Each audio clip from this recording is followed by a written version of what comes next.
रामायण काल के 5 रहस्यमयी लोग जो मनुष्य नहीं थे। रामायण काल ऐसा काल था जब पृथ्वी पर विचित्र किस्म के लोग और प्रजातियां रहती थीं, लेकिन प्राकृतिक आपदाओं या अन्य कारणों से ये सभी प्रजातियां धीरे धीरे विलुप्त हो गई हैं। इसीलिए आज ये भ्रम पैदा होता है कि कोई पक्षी या जानवर कैसे बोल सकता है।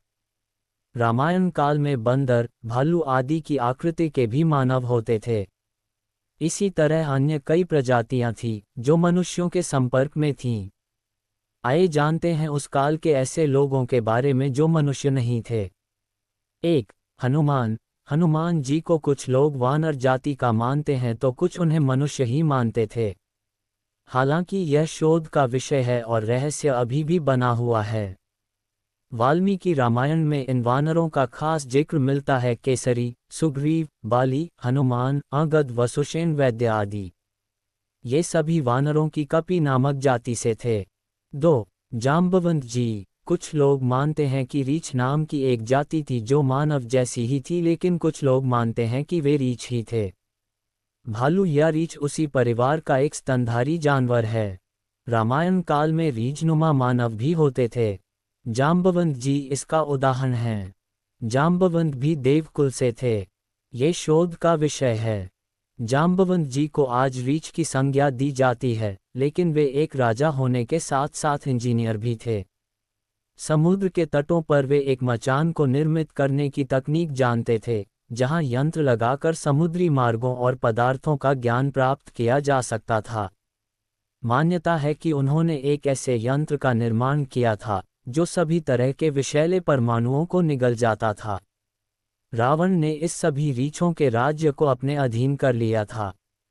जाम्बवंत ने युद्ध में राम की सहायता की थी और उन्होंने ही हनुमान जी को उनकी शक्ति का स्मरण कराया था।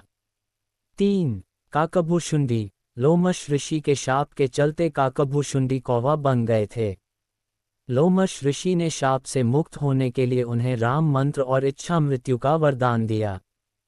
कौवे के रूप में ही उन्होंने अपना संपूर्ण जीवन व्यतीत किया।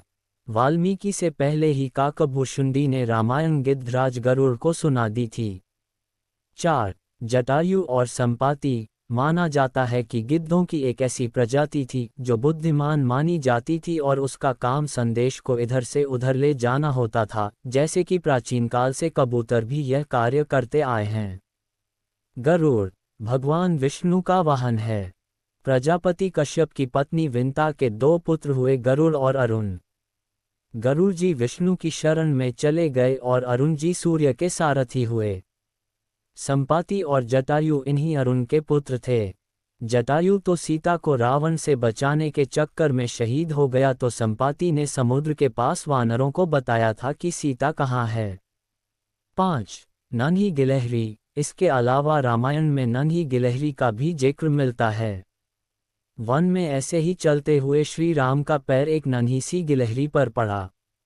उन्हें दुख हुआ और उन्होंने उस नन्ही गिलहरी को उठाकर प्यार किया और बोले, अरे मेरा पाँव तुम पर पड़ा, कितना दर्द हुआ होगा न।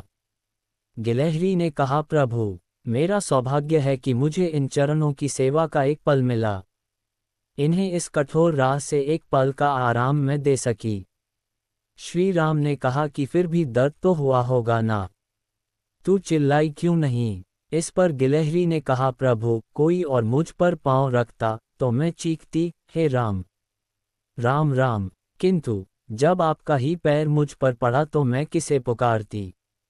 श्री राम ने गिलहरी की पीठ पर बड़े प्यार से अंगुलियां फेरी, जिससे कि उसे दर्द में आराम मिले। अब वह इतनी नन्ही है कि 3 ही अंगुलियां फिर सकीं। माना जाता है कि इसीलिए गिलहरियों के शरीर पर श्री राम की अंगुलियों के निशान आज भी होते हैं। उल्लेखनीय है कि राम सेतु बनाने में गिलहरियों का भी महत्वपूर्ण योगदान रहा है। सभी गिलहरियां अपने मुंह में मिट्टी भरकर लाती थीं और पत्थरों के बीच उनको भर देती थीं। इसी तरह क्रौंच पक्षी का भी जिक्र होता है। हालांकि क्रौंच पक्षी की घटना वाल्मीकि और भारद्वाज ऋषि से जुड़ी हुई है।